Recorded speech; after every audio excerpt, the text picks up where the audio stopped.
It's Monday, April 8th, 2024. A lot to talk about today. Please make sure to like, share, subscribe, all that good stuff. Hit the bell notification down below. Let's continue waking people up. I want to start with this. Today, Damon gives a very ominous warning, and he's warning that there is a possibility that interest rates could spike. Now, you can like him, hate him. At the end of the day, Damon is a very wealthy, intelligent man in the banking business. He manages the biggest bank in the United States of America, JP Chase. Again, he has the inside scoop, and he is warning that there is the possibility that interest rates could spike.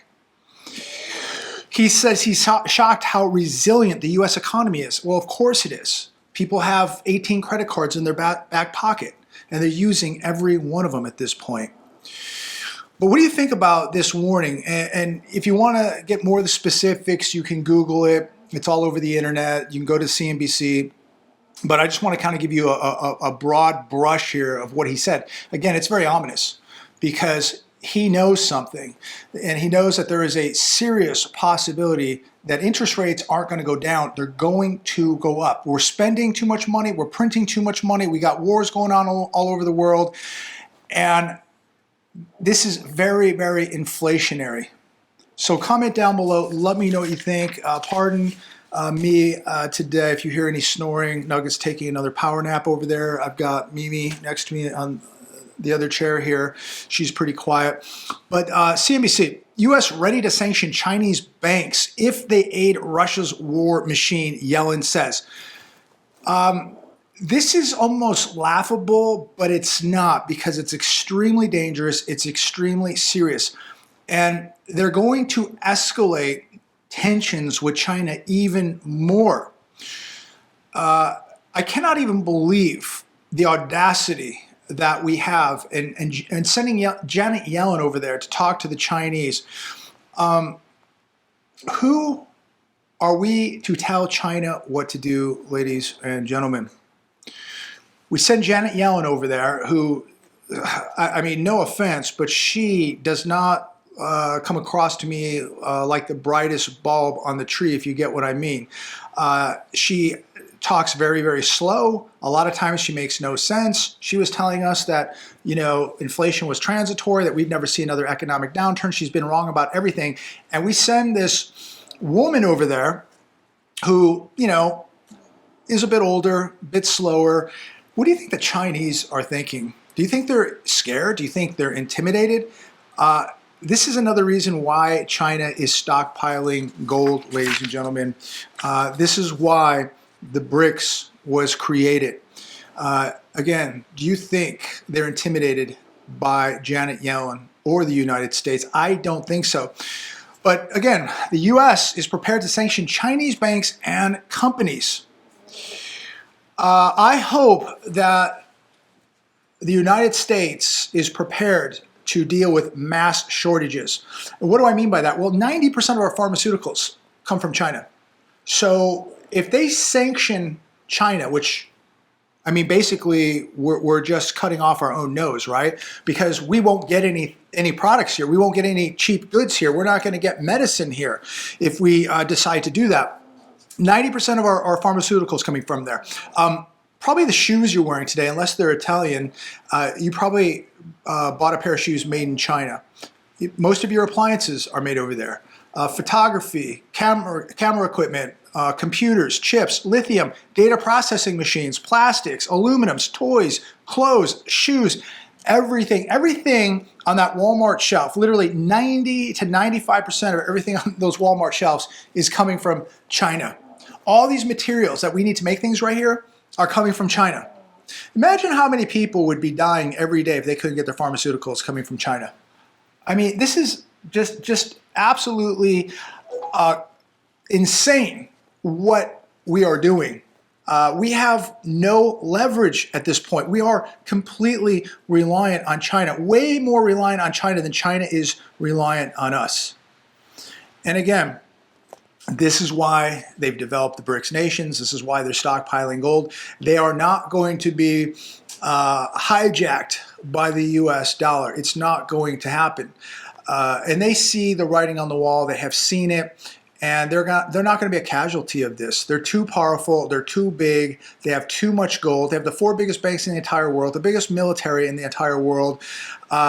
They're just not going to bow down to the United States of America. We are powerless at this point to China. Even their technology is surpassing ours at this point. I mean, this is, to send Janet Yellen over there and to make these threats extremely dangerous, on top of what's happening in Taiwan and having our military over there, and what's happening in Russia, what's happening in the Middle East. I mean, it just goes on and on and on. And of course, we are a bankrupt nation. We have so much debt in this nation. Our strategic petroleum reserves are down 50%, and we're going to sit here and now threaten China? Have we lost our minds? They are really jeopardizing the safety of this country every day at this point. This is absolute stupidity. Let me know what you think. Maybe I'm wrong here, but I think I'm right. Hotel prices soar into the thousands for Monday solar eclipse viewing. Did you all witness the eclipse? We didn't get much of it here. I was tied up this morning. I was training, had some other stuff to take care of, some obligations. I didn't see it. I didn't notice it. I did watch some of it on the news. It looked really impressive, very cool. But would you blow thousands of dollars to fly somewhere to a state where you could see this thing? Would you pay $1,000 for a room? Airfare? Best Western, New York, charging $650 last night for a room. The Saranac Waterfront Lodge in New York, $700 for the night. Their waterfront rooms were $2,400. Tomorrow, those same rooms go back down to $131. So comment down below. Did you see the eclipse? Do you care about the eclipse? My question is, does it mean something? Is this a period in time now that the eclipse marks in history where something begins? And I think that that's really, really possible. I think that this does mean something. I think that there's more to it than just being an eclipse. I think that this is going to be a very, very important point in history from what begins now today after the eclipse as we move forward. I don't know what that is, but I think it is going to be major world events. I do think it marks the beginning of something. I could be wrong. Comment down below. CNBC, they can't get it wrong. Again, economists are increasingly uncertain about Fed rate cuts this year. George Lagarius, chief economist at Mazars, told CNBC today, personally, I wouldn't be surprised if we saw less rate cuts and pushed more towards the end of the year. This is a strong economy, he says. Make no mistake. It is backed by debt and somewhat by overburdened credit cards, but it is a strong economy. Is it really a strong economy when it's overburdened by debt and credit cards? But again, the Federal Reserve is data dependent, and they're going to look at these numbers and they're going to come to the conclusion that it is a strong economy, and they're not going to cut rates. That's just the way it's going to go.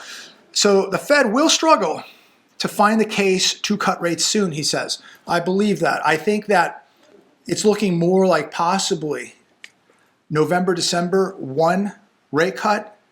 I think that it's probably more likely that there's 0 rate cuts. Again, it's really going to be up to the data that we get from here on out.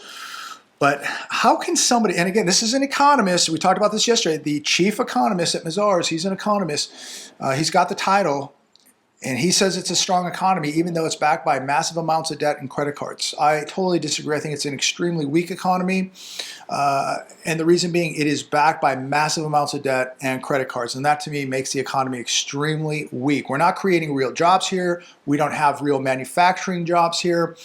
Inflation is just taxing people to oblivion, and they're going to have a very, very hard time digging themselves out of this hole because they're going deeper and deeper and deeper into debt, and it's going to be a very critical point for millions of people when the credit cards run out, when there's no more retirement to tap into, the savings have been drained. Most people's savings now have been drained. You have a country now where half the people in this country don't even have $400.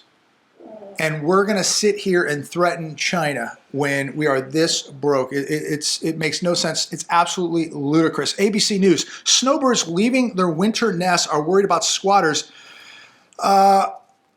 There are many people leaving for the season in Arizona, and not just Arizona. This area right here, the Coachella Valley, Palm Springs, Palm Desert, Rancho Mirage. A lot of people from Canada here, a lot of people from Chicago, Illinois, a lot of people from the Midwest right here that have vacation homes, and they're heading back. And it's got to be in the back of their mind right now that once they leave that house, there's a possibility that somebody could move in. And these squatters, they know what they're doing. They know who the snowbirds are. They know where your houses are, and you could fall victim to this. Tens of thousands of homes are going to be sitting empty. Some people are going back now to the primary residence. Next month, the desert will empty out and people will be gone and their homes will be sitting empty, possibly being victimized by squatters. So what do you think about this? I mean, it's incredible to think that we're this lawless, that homeowners have really no protection whatsoever. I mean, pretty soon you'll just leave your house to go to the grocery store, and if you come home and somebody's in your house, they're the legal residents now. Now you'll have to go to court for 6 months to get them out, if you can even get them out. Why are we allowing this lawlessness to take place? Why are we not looking out for the law-abiding citizens, the people who keep this economy going, who buy homes, pay property taxes, work, support their communities, add to the tax base, shop at the stores and the restaurants? Why are we punishing good law-abiding citizens in this country? Comment down below. I have no idea. This is another shocking one from CNBC. 25 million student loan borrowers could see their balances shrink under the president's new forgiveness plan. I wonder how many of these people who have all this student debt paid, $650 for a room or $1,000 for a room to go watch the solar eclipse and get on a plane and go fly somewhere. Maybe they flew out to Texas and got a $1,000 room, but they couldn't pay back their debt. I wonder how many of these people have just led a very comfortable life because they didn't have to pay this debt back, and now they do, but now they don't. Why are they allowing these people not to pay back their obligations? What have they been doing for the last 4 years that they did not save up any money whatsoever and contribute to this debt? And how fair is this to the people who went and worked 2 part-time jobs while going to school? They had to earn it. They had to pay for it. They paid their debts back, their obligations back. They're talking about canceling $20,000 of accrued interest on these college loans. Another 2 million borrowers are eligible to have their debt forgiven under these programs. The administration has canceled debt for over 1 million borrowers through existing programs. I think it's a real slap in the face. I think to just allow people to sign on the dotted line, give their word, agree to pay this back, and then allow them to not have to pay it back. How about you're just not going to have to pay your mortgage back or your car payment back or your credit card debt back? How about that? Is that next? I mean, what in the world is going on? What kind of message does this send to the American people, the people who've worked hard to pay off their debts, when these people are just going to get a free ticket? It just is not right. I'm sorry that so many people went out and got bamboozled and got these degrees that are worthless, and now they have to go work in leisure and hospitality. That's not my problem. But somebody has to pay this back. This isn't going to just disappear. The taxpayers are on the hook for this. It's not going to disappear. Somebody must pay for it. I want to close with this last article. This is coming from the New York Post. I saw some videos on this last night. I was absolutely appalled. Wyoming hunter sparks outrage for allegedly wounding wolf, parading it in a bar.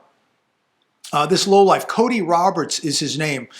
There's a picture of him online smiling, raising a can of beer while holding this young wolf. I think it was maybe about 6 months old. It was a young wolf. You could hate wolves, dislike wolves, but they are predators, and you have to have predators. Eagles are predators. Lions, tigers are predators. You can't like just eliminate all the predators on planet Earth. They're here for a reason, to keep the balance. The real predator is humans. The humans just kill to kill. They kill for sport and entertainment and for videos. They're the real predators. So you can hate wolves all you want, but they're here for a reason, to keep balance. It's the human being that is the predator. Wolves kill to survive and eat. People kill just for fun. But this lowlife, Cody Roberts, is in this picture, and he taped. Let me go back. He's riding a snowmobile, sees this young wolf, runs it over, injures it. It's immobilized.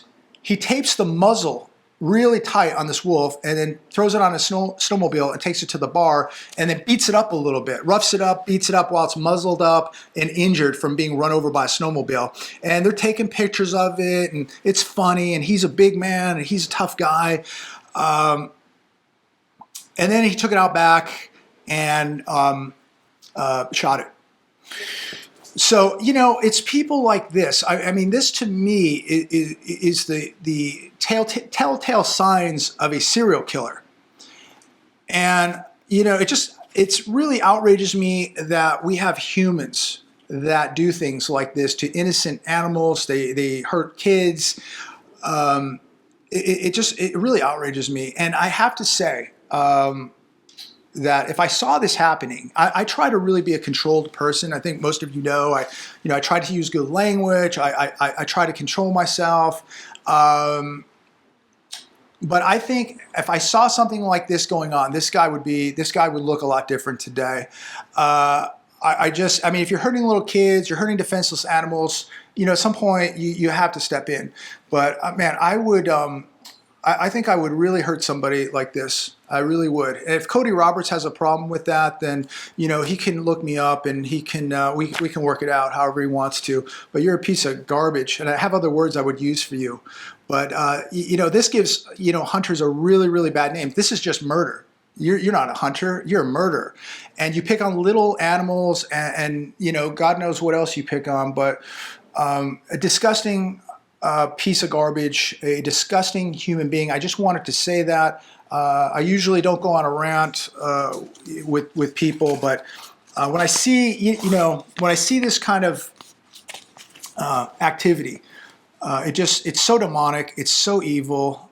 I just cannot believe that mankind, that a human being can be that cruel to another living being. Look, comment down below. Maybe I'm wrong. But I'll tell you, it really got my blood boiling last night. Man, I think I would really have a hard time controlling myself. I think that Cody would, he looked like a good-sized guy, okay? But I'll tell you, I think Cody'd be in big trouble. That's not a threat, but if people don't step up for little kids and women and animals, then who does, right? I mean, you might be a lawless human being, but so at some point somebody has to lay some law down. What a piece of garbage this human being is. I don't think much is going to happen to him, but man, from some of the comments that I saw on social media, this dude better be really, really careful, because there's a lot of people out there that didn't take this kindly. And hopefully, hopefully, it is what it is. It is what it is. But I'm going to leave it there today. No threats. That's not a threat. Just an observation. That's it. Nobody's making threats here. But God bless America. Have a great day. So much happening. And as always, I look forward to talking to all of you, or with all of you, very, very soon. Take care.